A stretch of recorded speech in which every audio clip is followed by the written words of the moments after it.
Sveiki bičiuliai, su jumis Fishing Insight TV. Šiandien esame svečiuose pas Renaldą, kurio galvoje gimė idėja gaminti Renmar Bites produkciją. Renaldas mums papasakos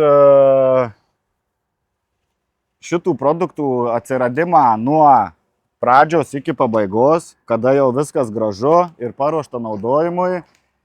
Papasakos, kuo išsiskirtinis, kodėl geras turbūt sakyti nereikia ir net neabejoju, kad didžioji dalis jau puikiai žinot šios gaminius, todėl važiuojam ir pasiklausom. Sveiki visi, malonu čia susitikti, šį kartą pas mane, gal kažkada ant kranto. Taip. Bet dabar toks laikotarpis, kad krantas biškį prabanga, tiesiog turim daug dirbti, reikia tenkinti mūsų klientų norus, o ir patiems išgyventi. Tai va, šiaip mes seniai esam gamintojai, gaminam gan platų asortimentą produkcijos ir konservuoti grūdinės kultūros ir, aišku, mūsų arkliukas pagrindinis yra karpinė tema, tai proteininiai kukuliai, įvairūs masaliniai kukuliai, plaukiantys, skęstantys, balansuoti, įvairūs papildai skysti. Be abejo, peletės, mūsų viena iš pagrindinių temų ir kuria didžiuojamės, tai būtent jaukui skirtos peletės. Nes šiaip beveik visa Lietuva renkasi tokį paprasčiausią variantą jaukui naudot tiesiog komercinių žuvų telkinių šėrimui naudojamas peletes.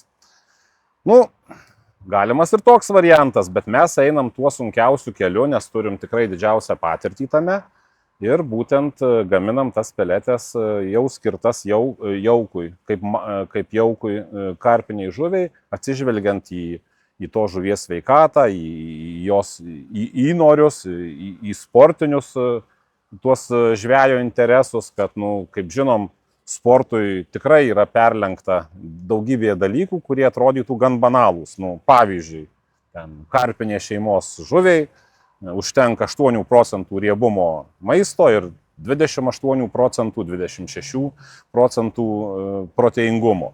Bet nepaslaptis, kad sportui skirtos peletės siekia ir 40 virš procentų baltymų. Taip, kad sportas yra sportas. Ta, ką negalim naudoti šėrimui, jokių atraktuojančių medžiagų ir stimuliuojančių, nes augimui tai, žodžiu, žuvies geroviai tai nereikalinga, bet sportui mes naudojam tai, kad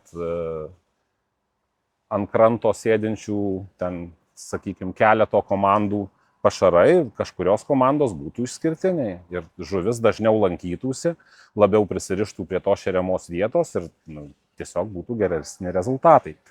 Tai ir iš mūsų tos visos produkcijos viena iš temų yra būtent birių labai aukštos kokybės jaukų gamyba.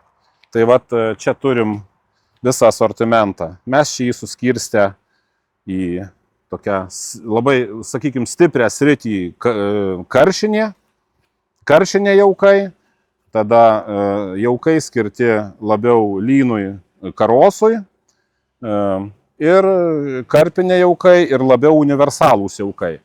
Visų šitų jaukų, kaip sakant, gamybos formulė yra panaši.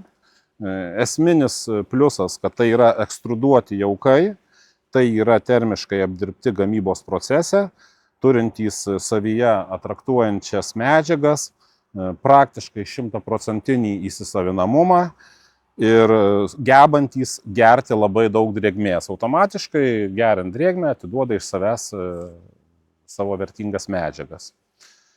Tai galiu truputį pasidalinti ir paslaptim. Būtų malonu.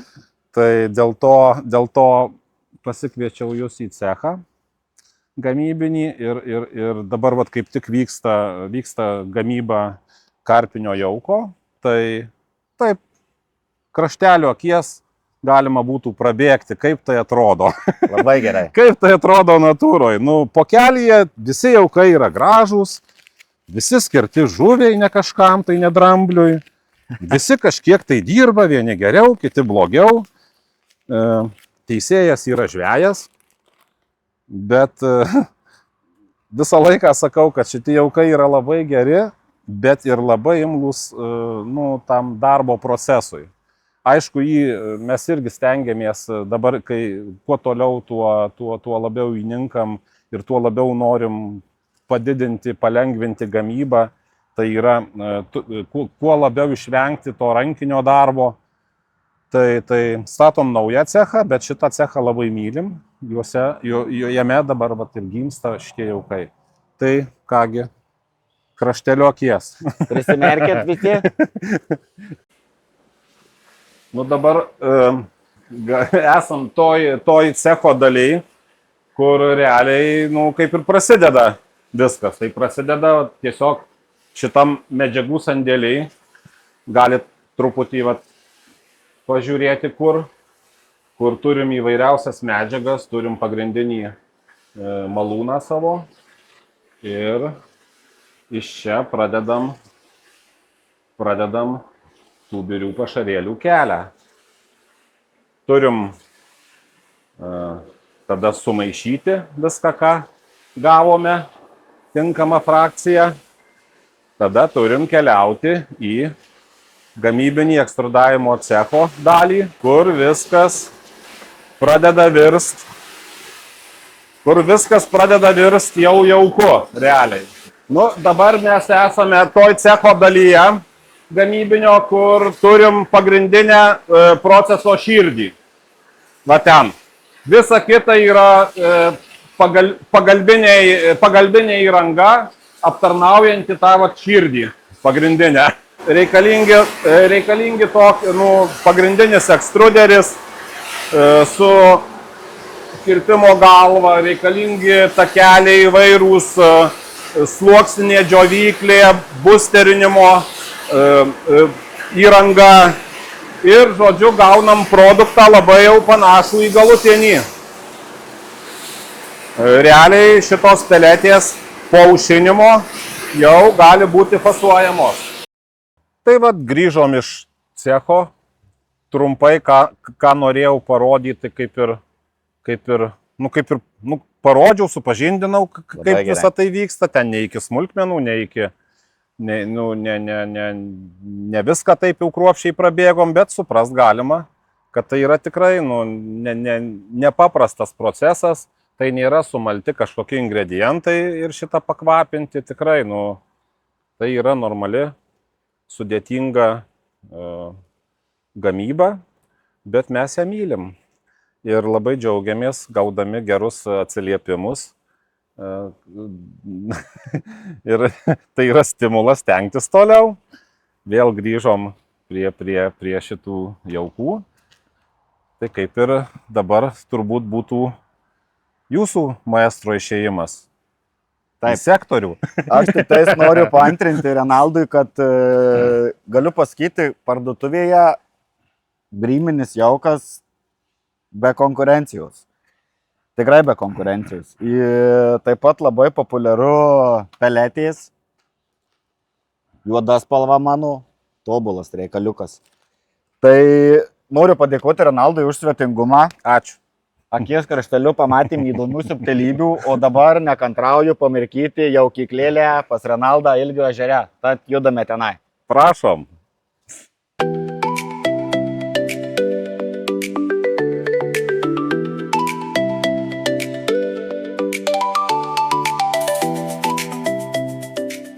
Pagaliau man už nugaros yra Ilgio ežeras. Ir kaip kiekviena žvejyba prasidėti turi nuo jaukų maišymų. Tad susimaišome jaukus ir ruošimės įrangą toliau. Su jaukais viskas labai paprasta.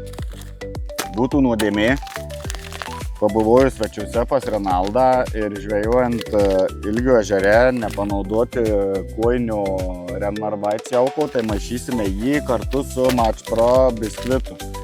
Viso gausis 2 kg, tai tikrai jų užteks.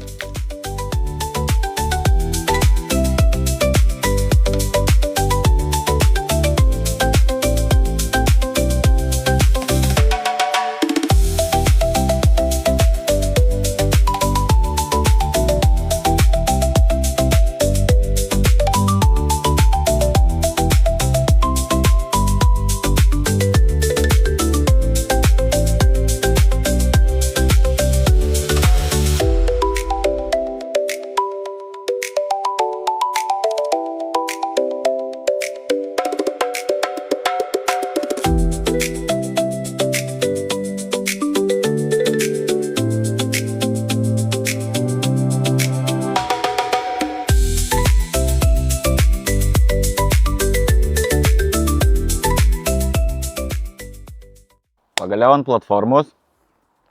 Dabar beliko lengvoji dalis sulaukti kibimų. Tai esame 14 sektoriuje, gilioji ežero dalis, dugnas smėliukas, dvi distancijos, viena tolimesnė, kita arčiau. Dabar bandome artimesnę, didelių startinių jaukinimų nedarėme nieko. Iš masalų pinkai, spalvoti dzikai, kukurūzas bei skandinti dzikai su kasteriu. Jau ką jau matėte, kol kas nieko ir nekarpime, bet mintis turbūt kukurūzą pasikarpyti bus.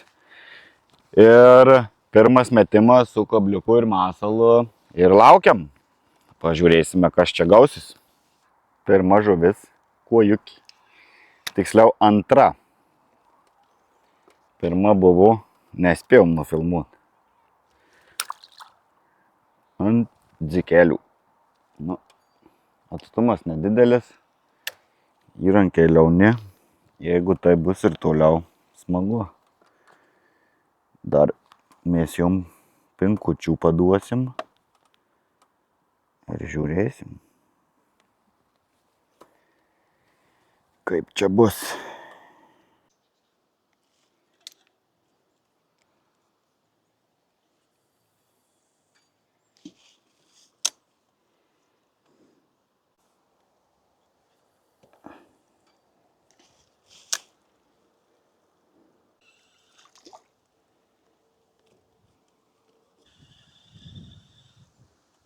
Oi.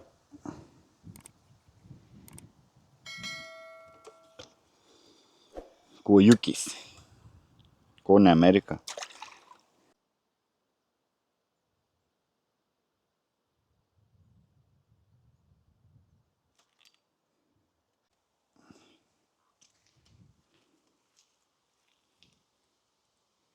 Gražuoliai.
Taigi, patolinome nuo dugno, va, prašau, egzempliorius.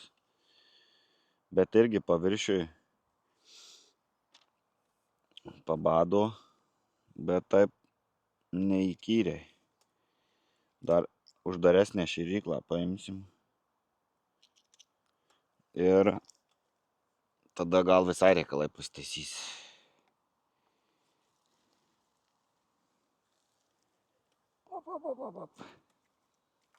Nu. Grožis, grožis.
Kai kibirą traukčiau.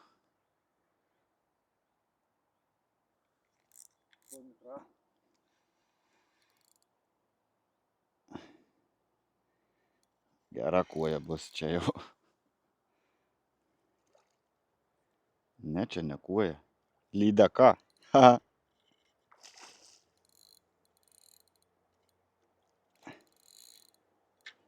Ah!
Yra.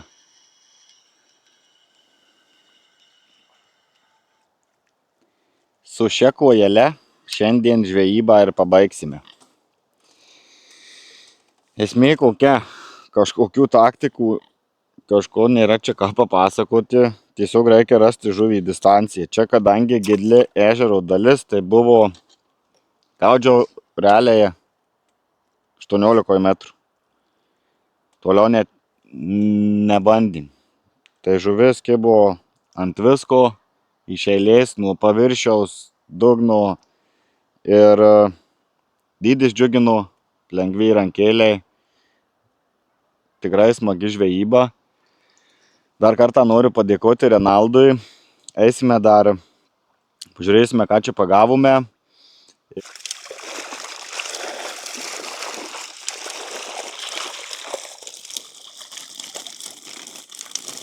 Trumpa žvejyba, bet smagi.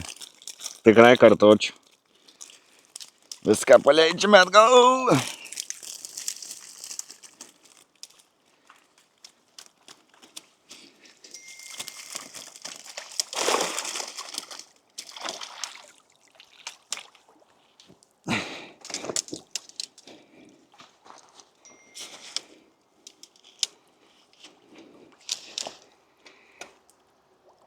Iki kitų susitikimų, mėlyjeji.